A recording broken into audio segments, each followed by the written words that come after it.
Kok nonton sih? Seharusnya kan, kalau nggak nonton waktunya bisa nyelesain ini. Gimana? Assalamualaikum warahmatullahi wabarakatuh. Selamat datang di Catatan Pia. Teman-teman pernah nggak sih ngerasain sedih, marah, kesel sama diri sendiri karena ngelakuin hal yang menyenangkan? Hal yang menyenangkan itu kita lakukan agar kita tuh lebih bahagia, lebih semangat, tapi ujung-ujungnya setelah melakukan itu kita nggak bahagia, kita marah, kita sedih, kita kesel sama diri sendiri. Iya, Pia pernah juga ngerasain hal yang sama. Gimana caranya kita biar nggak ngerasain perasaan itu lagi, biar kita nggak ngerasain perasaan yang sama? Caranya adalah kabur. Ya, kita kabur dari perasaan itu. Harus kabur, harus lari dari perasaan sedih, marah, menyesal itu. Ada salah satu kalimat Ustadz Felix Yao yang nempel banget di kepala Pia. Beliau bilang gini, kalau lo nggak escape dari kebiasaan lama lo nggak akan jadi siapapun di masa depan. Nah, jadi kalau kita nggak kabur dari kebiasaan merasa sedih, marah, gelisah, gagal itu, ya kita nggak jadi siapapun di masa depan, kita nggak jadi siapa-siapa, kita nggak jadi hal-hal yang kita inginkan. Jadi kita harus kabur dari perasaan-perasaan itu.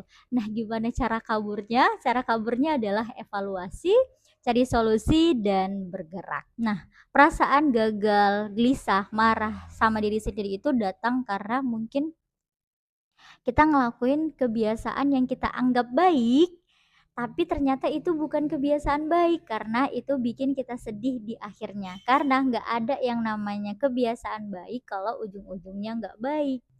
Nah, kita ngelakuin kebiasaan-kebiasaan yang kita anggap baik, ujung-ujungnya nggak baik itu mungkin karena kita lagi stres, kita lagi marah, kita lagi sedih, kita lagi nggak ada energi, mau ngapa-ngapain, ya coba deh kita ngelakuin hal itu, terus kita biar rasa senang tapi nggak senang.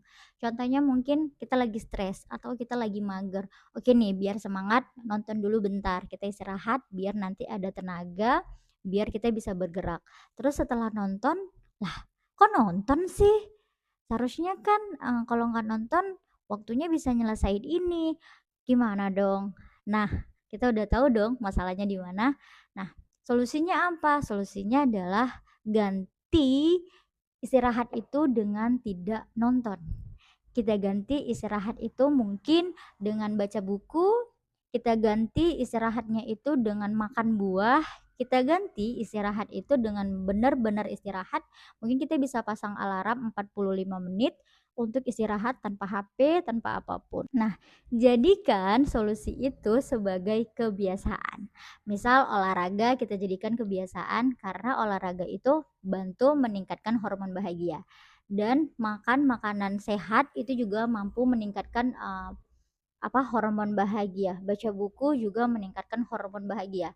Dan istirahat tanpa distraksi juga meningkatkan hormon bahagia karena tubuh kita tuh nggak terpecah energinya. Istirahat sambil nonton karena ya nonton itu juga menguras energi. Jadikan solusi-solusi itu sebagai kebiasaan. Hari ini mungkin nggak marah, hari ini nggak sedih, tapi itu dijadikan kebiasaan agar saat perasaan-perasaan sedih itu datang lagi, perasaan capek itu datang lagi, perasaan mager itu datang lagi, kita udah punya solusi untuk diri kita sendiri. Pernah dengar sejarah Nabi Musa? Ya, Nabi Musa itu pernah pergi dari kaumnya untuk belajar ke Nabi Khidir karena pada saat itu beliau beliau belum punya kemampuan atau belum bisa menyelesaikan permasalahan yang ada pada kaumnya. Lalu Allah memerintahkan beliau untuk belajar dulu sama Nabi Khidir baru beliau kembali ke pada kaumnya. Atau kisah Nabi Muhammad, pada saat itu Islam belum diterima di kota Mekah. Lalu kemudian beliau hijrah ke Madinah untuk memperkuat agama Islam. Selanjutnya baru beliau kembali lagi ke Mekah dan agama Islam berdiri kokoh di Mekah. Jadi kalau escape atau kabur dari hal-hal yang bikin kita ngerasa berat, ngerasa kita sedih atau kabur dari kebiasaan-kebiasaan yang kita anggap itu baik tapi nggak baik di ujung-ujungnya, ya itu sebenarnya kita bukan menghilang, kita bukan nggak menerima diri kita sendiri, kita bukan tidak membahagiakan diri kita sendiri, tapi kita sedang membangun ketahanan, kekuatan dan kemampuan untuk diri kita sendiri menghadapi hal-hal yang tak terduga di masa depan. Jadi, ya kita harus bisa escape atau kabur dari kebiasaan-kebiasaan buruk kita untuk kita bisa menjadi versi yang lebih baik lagi di masa depan kita. Nah, ini dia sedikit catatan Pia tentang kabur dari hal-hal yang bikin kita sedih, kabur dari hal-hal yang menyenangkan tapi ternyata ujung-ujungnya bikin kita sedih. Semoga catatan ini bermanfaat untuk teman-teman semua. Sampai jumpa di catatan Pia berikutnya. Assalamualaikum. Bye bye.